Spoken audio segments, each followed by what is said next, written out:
Hello, and welcome to Roar in the Jungle. I'm your host, Rory Pangilinan.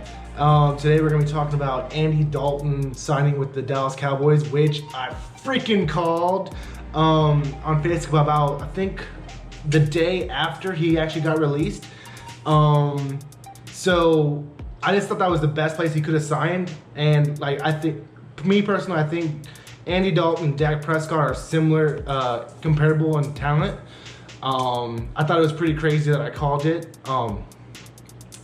Andy's a good quarterback. I just feel like his time in Cincinnati was kind of done.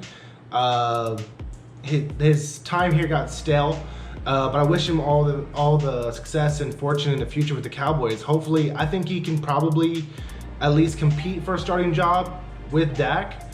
That is if Dak even signs his contract, which, I mean, if I can get Andy Dalton for cheaper, I'd probably go with that route. Yeah, probably go with that route. But it's pretty crazy. Andy was a great quarterback for the Cincinnati Bengals for many years.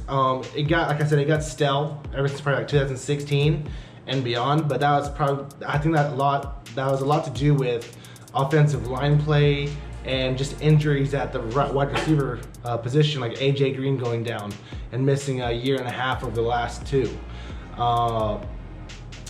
Man, I can't believe I called that though, which I have proof. Whew.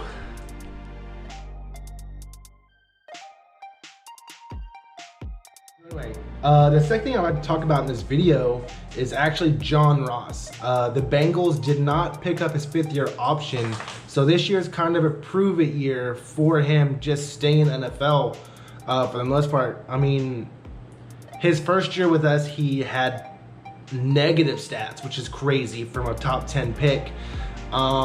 His second year, he missed a lot of time. In his third year, he missed about 8 games with shoulder injury.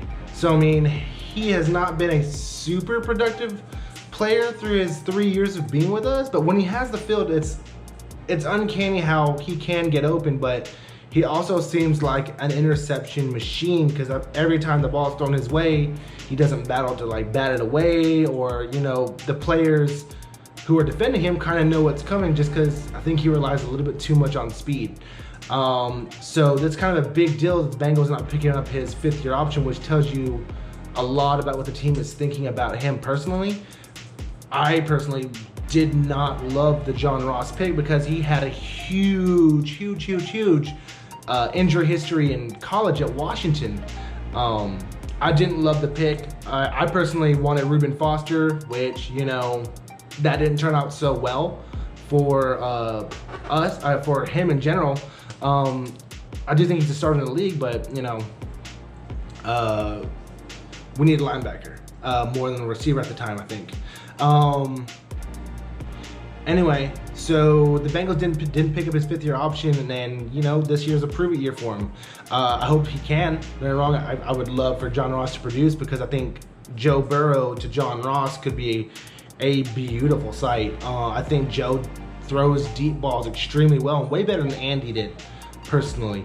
And I think that he would open up the field if he could, you know, stay healthy for T. Higgins, AJ Green, Tyler Boyd, and CJ Uzomah at tight end, and hopefully Drew Sample, that pick.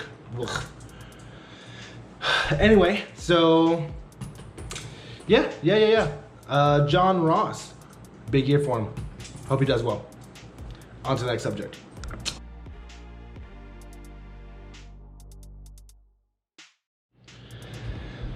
Anyway, the last topic I'd like to discuss today is actually Chad Ochocinco. He's seen quite a revival when it comes to just being talked about in the sports media sphere. The quote that Darrelle Revis made about him, saying that he was probably the best route runner he'd ever faced in his career, which is huge praise coming from a Hall of Fame talent cornerback. You know, that's a huge praise that you could receive from someone that noteworthy. The interview he had where he was talking about how the feet are the most important part of a wide receiver's game, and the hands should be second nature by the time they get to the NFL, which I think is, you know, pretty true. If you don't have good hands at wide receiver, then why the hell are you a wide receiver? You know?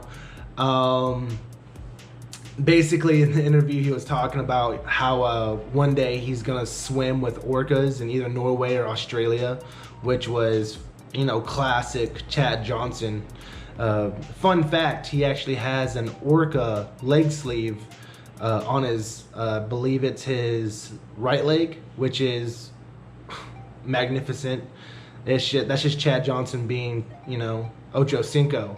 Always the personality, and, you know, he does what he wants to do and does what he loves, which, you know, I've kind of modeled my life after that mentality. I do what I love, and, you know, if people can't handle it, they can't handle it, and, you know, it is what it is.